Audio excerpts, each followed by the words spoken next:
ಆತ್ಮೀಯ H16 news ಅರ್ಥಾತ್ ಶ್ರೀ ಸಿದ್ದರಾಮಯ್ಯ ಸ್ವಾಗತ. ನಾನು ನಿಮ್ಮವ MI ಅಥವಾ ಮಲ್ಲಪ್ಪ ಜೋತಾವರ್. ಆತ್ಮೀಯರೇ,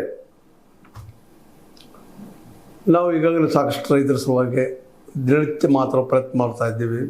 ಅವ್ರ ಸಮಸ್ಯೆ ಬಗ್ಗೆ, ಮೂಲಭೂತ ಸಮಸ್ಯೆ ಬಗ್ಗೆ ಒಂದು ರಿಪೋರ್ಟ್ ಬಂದದ ಪ್ರಜಾವಾಣಿಯಲ್ಲೇ ಫ್ರಂಟ್ ಪೇಜ್ಗೆ.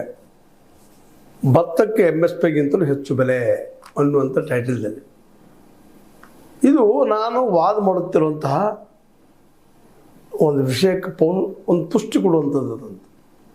ನಾನು ಏನು ವಾದ ಮಾಡ್ತಾ ಇದ್ದೀನಪ್ಪ ಅಂದ್ರೆ, ಪ್ರತಿ ಹಳ್ಳಿನೂ ವ್ಯಾಪಾರ ಕೇಂದ್ರ ಆಗಲಿ, ಅಲ್ಲಿ ಗೋಡೌನ್ ಆಗಲಿ, ಅದು ಮಾಡಿಸ್ಕೊಡು ಸರ್ಕಾರ ಜವಾಬ್ದಾರಿ ಮತ್ತು ಅಲ್ಲಿ ಜನರ ಜವಾಬ್ದಾರಿ ಎಲ್ಲ ಕೂಡಿ ಮಾಡ್ಬೇಕದನ್ನು ಅಂತಾರೆ.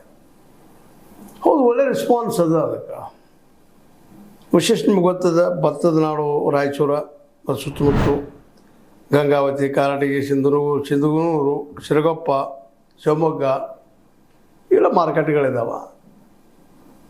ಇನ್ನು ಹಳ್ಳಿಗಳಾದ್ರೆ ಇನ್ನೂ ಏನಾಗ್ಬೋದು ಅನ್ನೋ ಒಂದು ಸಾಕ್ಷಿ ಆಗಿದೆ. ಯಾಕಂದ್ರೆ ಕೇಂದ್ರ ಸರ್ಕಾರ ಅಂದರೆ ನಮ್ಮ ಮೋದಿಯವರ ಸರ್ಕಾರ ಒಂದು ಕ್ವಿಂಟಲ್ಗೆ ಸಾಮಾನ್ಯ ಅಕ್ಕಿಗೆ ಅಂದರೆ ಭತ್ತಕ್ಕೆ 2369 ಈ ಬೆಂಬಲ ಬೆಲೆ ಘೋಷಣೆ ಮಾಡಿದರೆ, ಇನ್ನೊಂದು ಎ ಗ್ರೇಡ್ ಭತ್ತಕ್ಕೆ 2389 ಶಿಫಾರಸು ಮಾಡಿದ. ಇದು ಮಿನಿಮಮ್ ಪ್ರೈಸ್, ಇಷ್ಟು ನೀವು ಕೊಂಡು ತೊಗೋಬೇಕಂತೇಳಿ.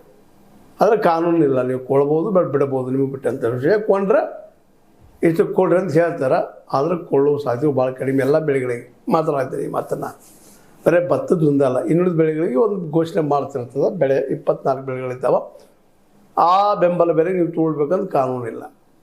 ಇದು ಮತ್ತೆ ಹೇಳ್ತಾ ಇರೋದು, ಇದನ್ನು ಬಿಡ್ತಾ ಇರೋದು ರೈತ. ಮತ್ತು ನಾವು ಅದರದ್ದು ಒತ್ತು ಕೊಟ್ಟು ಹೇಳುವಂಥದ್ದು. ಇಲ್ಲ, ಪ್ರತಿ ಹಳ್ಳಿಗೆ ಆದರೆ